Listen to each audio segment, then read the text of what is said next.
자, 이어서 371페이지 보도록 하겠습니다.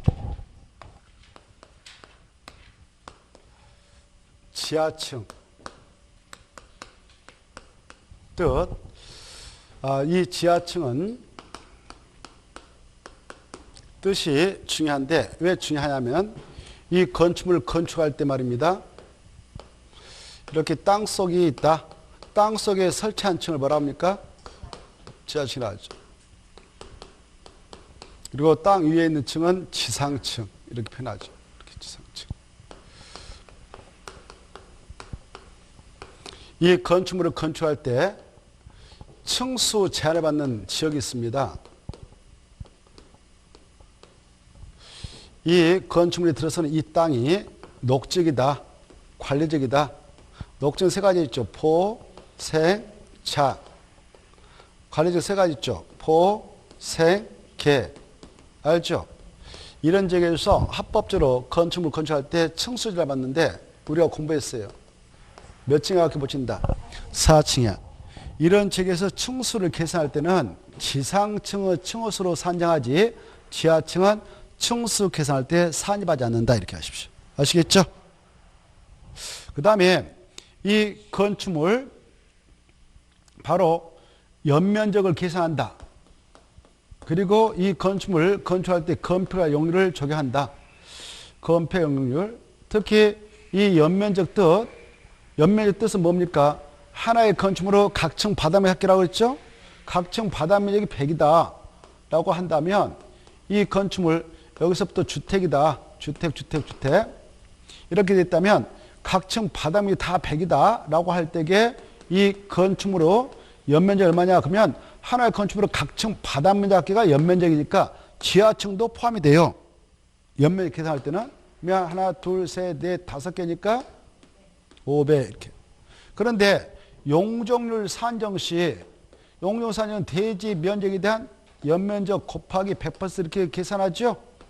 이때 용적률 산정용 연면적에는 지하층 면적 포함해요, 제해요? 지하층 면적 제해, 지상 부속용 주차장 면적 제해, 그 다음에 피난안전구역 면적 제해, 대평원 면적 제해 이런 거 공부했죠. 자, 이와 같이 지하층이라는 공간은 건축물과 관련해서 여러 가지 면에 영향을 미치고 있습니다. 그래서 지하층의 기준, 뜻이 중요해요. 이때 지하층 관련해서 문제는 반자로 되어 있는 거예요. 반자로. 이렇게 이게 있는데 여기까지는 땅속에 묻혀 있고 일부는 지상에 노출되어 있어요.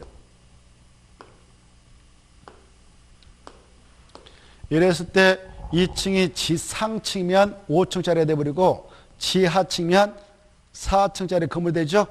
차이가 크단 말이에요. 이때 지하층이라는 것은 뭐냐 그러면 이 건축물 바닥이 지표면, 이것으로 땅바닥을 지표면이라고 그래. 지표면 아래에 있는 층으로서 이 바닥으로부터 지표면까지의 평균 높이, 높낮이 서로 다르면 다 재가지고 합산하고 재뜬 개수만큼 나눈 것을 평균 높이라고 그래요. 평균 높이가 그 해당 층 높이가 4m다.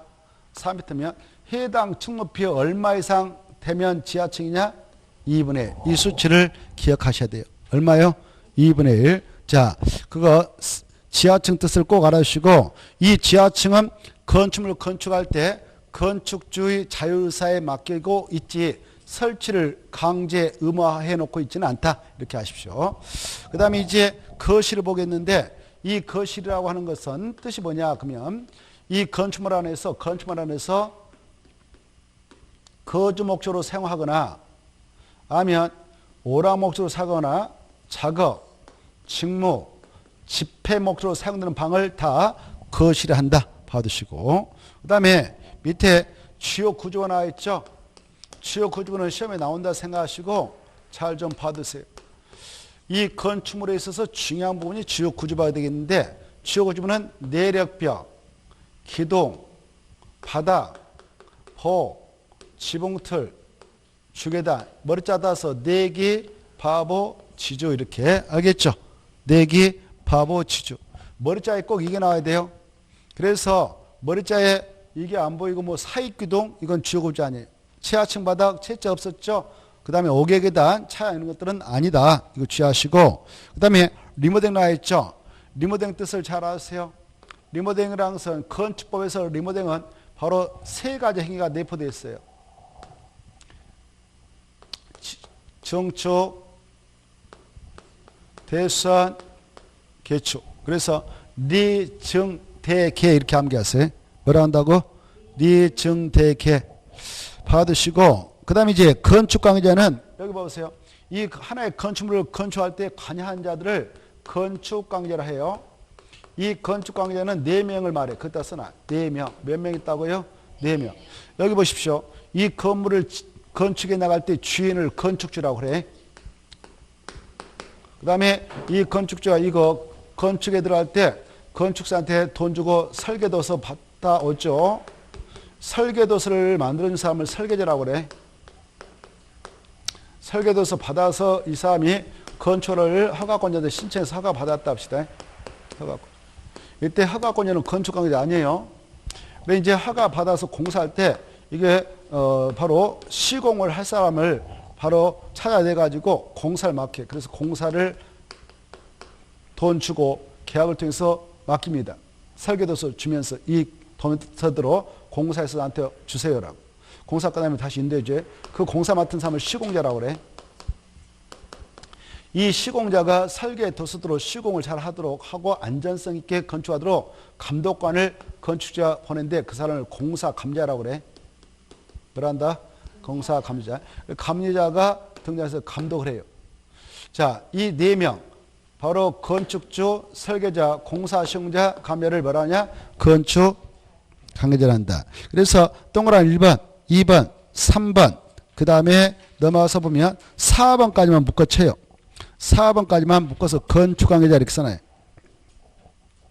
그 다음에 6번으로 건너가요.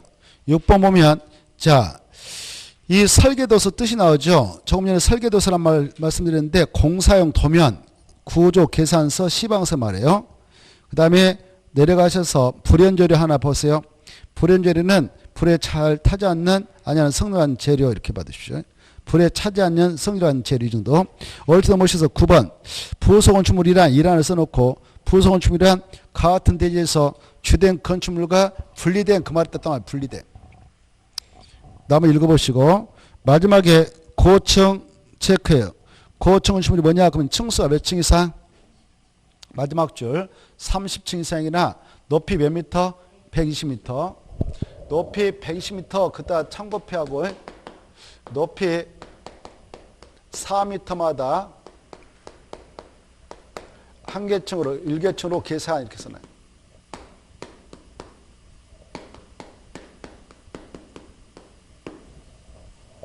그래 120m를 4m 나면 30 나오죠. 그래서 30층 이상이나 높이 120m 같은 말로 생각하시면 되겠죠. 둘 중 하나 요건만 충족하면 고층이요. 자, 그 다음에 이제 넘어가셔서 14번, 15번. 초고층 건축물 나와 있죠? 준, 초고층. 고층은 고층인데 초다. 그러면 50층 이상. 높이 200m 이상. 보계시죠? 자, 그 다음에 16번, 15번.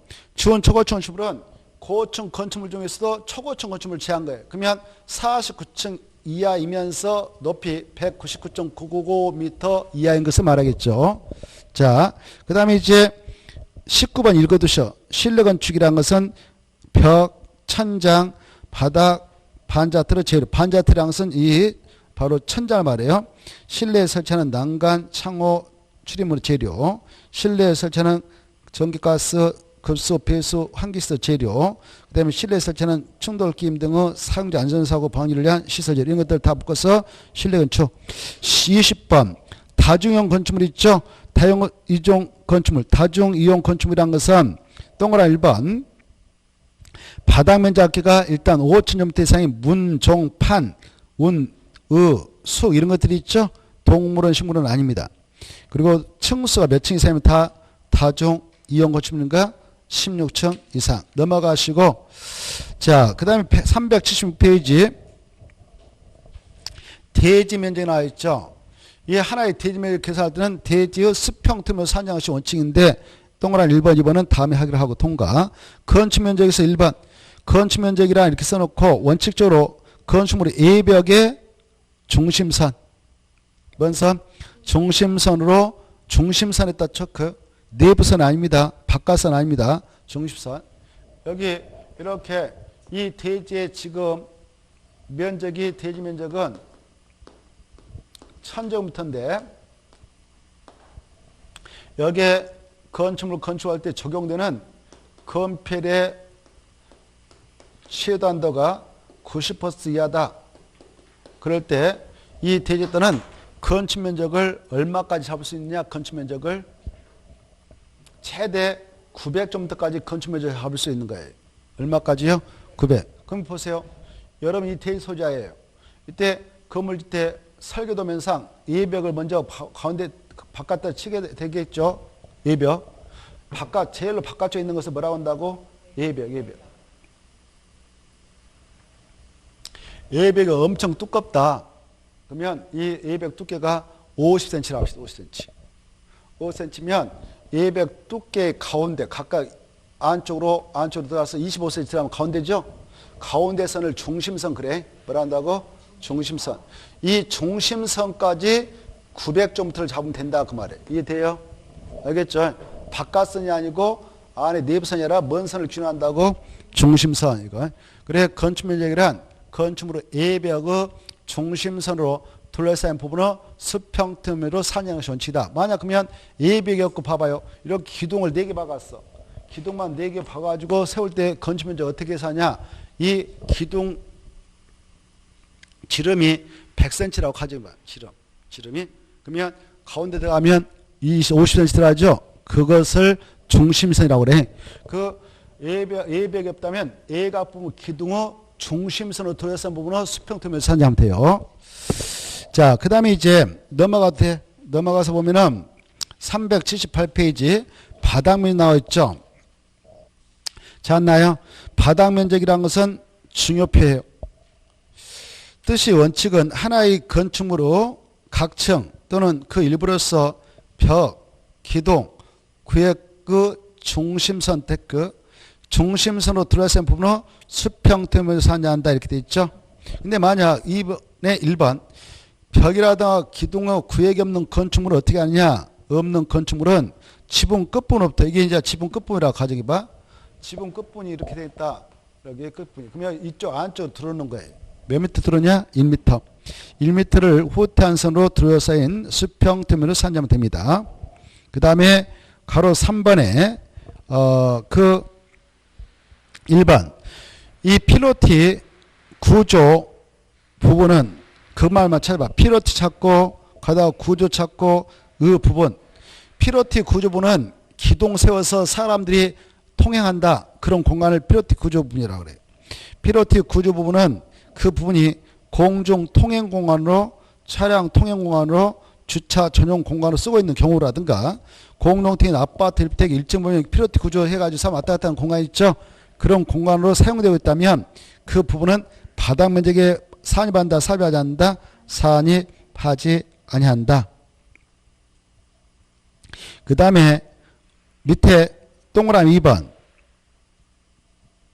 다락을 찾아봐요. 찾았나요? 이 다락의 층고를 층높이라고 하는데 층고가 몇 미터 이하이면 그것의 면적도 마지막에 바닥 면적에 사집하지 않는가? 1.5m. 여기 보세요. 이 건축물이 이렇게 있어요. 평집으로 되어 있고 이렇게 건축물인데 경사 지붕 형태로 되어 있어요.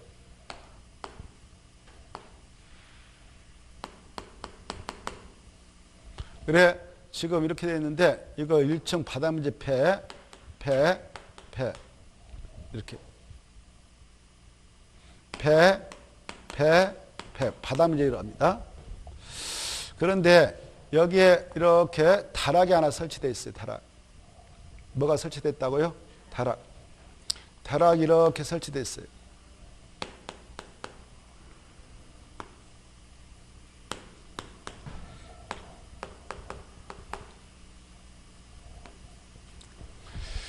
다락이 이렇게 설치되어 있는데 이 다락의 면적은 그냥 50제곱미터로 합시다. 다락의 면적은 얼마다고요? 50이. 이랬을 때 이 건축물의 연면적 얼마냐? 그러면 각층 바닥면 합계니까 일단 300은 나왔죠. 이때 다락의 면적 50을 바닥 면적으로 보면은 이 건축 연면적은 350이 될 것이고 이것이 바닥 면적에 산입되지 않으면 바로 300으로 끝날 거란 말이에요. 그렇죠? 이때 이 다락의 층고가 중요해. 이 층고가 평지보면 1.5m 이하밖에 안 된다 그러면 다락의 면적인 50m는 바닥 면적으로 보지 않아요. 알겠죠? 얼마가 기준이 된다고요? 1.5. 그래 평지보면 층고, 다락의 층고가 1.5m 초과하면 이 다락의 면적도 바닥 면적으로 간주해버려. 바닥 면적. 그러면 뭐 할 때 문제가 되냐? 용적률 정할 때 문제가 돼요. 용적률. 뭐 할 때? 용적률은 아까 대지 면적에 대한 연면적 곱하기 100% 계산한다고 그랬죠? 이때 용적률 산정용 연면적에는 지하층 면적 무조건 제해, 지상 부속용 주차 면적 제해, 그 다음에 대평원 제해, 그 다음에 뭐 제한다고 그랬어요? 피난 안정의 면적 제해 그랬죠? 그리고 제하고 바로 이 연면적은 바닥 면적 합계를 한다고 그랬어. 뭔 면적? 바닥 면적 합계. 그때 다락의 면적을 바닥 면적으로 보느냐 바닥 면적으로 보지 않느냐에 따라서 용적률을 적용할 때 엄청난 차이가 있는 것입니다. 우리 법에서는 다락의 층고를 가지고 평지보면 1.5가 기준인데 1.5m를 초과하면 다락의 면적도 바닥 면적으로 간주한다. 1.5m 이하면 다락 면적은 바닥 면적이 아니다. 근데 경사 지붕 아래에 있는 다락은 그 기준점이 바로 1.8m를 하자 이렇게 하고 있어요. 몇 미터요? 1.8m. 다락의 층고가 1.8m를 초과하면 다락 면적도 바닥 면적으로 간주해서 바닥 면적으로 보고 그리고 1.8m 이하면 다락의 면적은 바닥 면적이 아니다 이렇게. 몇 미터가 기준인가 이걸 꼭 암기하세요. 평지붕은 몇 미터요? 1.5. 경사지붕은 1.8. 이 수치가 상당히 중요하니까 관심 있게 봐두시면 좋겠습니다. 자, 그 정도 보시고 동그라미 3번 읽어두세요. 자, 공동택으로서 지상층에 설치한 기계식, 정식, 어린이노터 그리고 조경시설, 생활폐기물 보관함의 면적은 바닥 면적으로 본다, 보지 아니한다? 보지 않기 때문에 산입하지 않습니다. 오른쪽으로 넘으셔서 연면적, 원칙 꼭 읽어두세요. 아까 했으니까 연면적이란 하나의 건축물로 각층 바닥 면적 합계다. 지하층 포함되는데 다만 용적률 산역시 연면적이 제외되는 면적이 지주 PP가 있다. 아까 했어요. 뭐가 있다고? 지주 PP. 자, 넘어가셔서 380페이지 보면 건축물 높이가 나와 있죠. 1번만 읽어두세요. 건축물 높이는 지표로부터 그 건축물의 상단까지 높이한다. 그 정도. 오른쪽 넘으셔서 가로 4번. 반전 높이는 방어 바닥면부터 이 반전 높이는 천장 높이 말입니다. 천장 높이는 방어 바닥면부터 반자까지 높이한다. 5번. 층고는 는자 써요. 층고는 우리말로 말하면 층 높이예요. 층고는 방어 바닥 구조치 2면에서 2층 바닥 구조치 2면까지 높이다. 이 정도 보십시오. 여기 보세요. 이 건물 짓대요. 이렇게 바닥을 어마어마 두껍게 치면서 올려요. 이 바닥. 이렇게 두껍게 쳐요. 이걸 방어 바닥 구조체라고 그래요. 뭐라 한다고요? 방어 바닥 구조체. 이때 방어 바닥 구조체를 만들어 이렇게 만들고 또 만들고 해서 올립니다. 두껍게. 이때 이 층고, 1층의 층고는 여기 방어 바닥 구조체 2면에서 2층 바닥 구조체 2면까지 높이지 아래면 하면 된단 말이에요. 알겠죠? 여기까지를 층고를 한다. 층고 높이. 그런데 반자 높이는 이렇게 반자 천장 있죠? 여기다 또 천장 넣겠죠? 여기 대리석으로 방바닥 또 만들겠죠? 예, 여기 방어 바닥부터 반자까지 높이를 반자 높이라고 그래. 반자 높이하고 층고는 뭐가 길어요? 일반적으로? 층고. 2번. 층수 산정은 시험에 잘 나오니까 건축물의 층수는 1. 층의 구분이 명확하지 아니한 건축물은 은자 써요. 은 높이 몇 미터마다 하나의 층으로 본다. 4미터마다 하나의 층으로 본다. 2번. 건축물이 부분에 따라 그 층수가 다른 경우 n을 써. 경우에는 그중 가장 많은 층수를 그 건축물 층수 본다. 그런데 층수 산정에서 제외되는 부분이 1번과 2번이 있다. 그 중에 지하층. 지하층은 층수 계산할 때 포함한다, 제한다? 제한다, 이렇게. 그러면 이 건축물이 몇 층짜리인가 한번 봐보실래요? 자, 이런 건축물이 있습니다.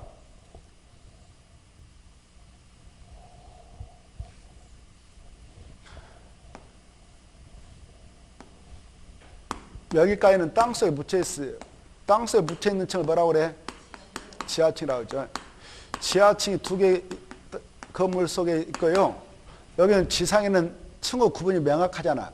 여기 높이 재봤더니만 여기 10m, 여기 20m다. 이럴 때 이 건축물 몇 층짜리냐? 이렇게 문제 나왔어요. 몇 층짜리일까요? 그래. 이 층의 구분이 명확하지 않으면 높이 재가지고 4m마다 하나 층을 계산해. 첫쪽에는 4, 4, 16, 4층이고 이쪽에는 4, 5, 22에서 5층이 되지. 이쪽에는 이렇게 되는데 건축물을 각 부분에 있어서 층수를 달리한다. 그러면 그 중 가장 많은 층수를 그 건축물 층수 봅니다. 그래서 이 건물은 몇 층짜리냐? 5층. 지하층은 층수 계산할 때 포함한다, 제한다? 제하니까 여기까지 생각해 두세요.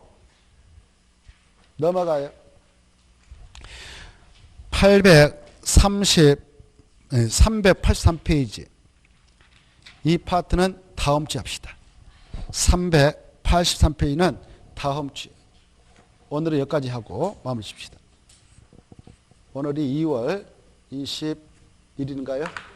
자, 다음 주에는 나머지 파트를 좀 정리해서 마무리 짓도록 합시다. 오늘은 여기서 마치겠습니다. 안녕하십시오.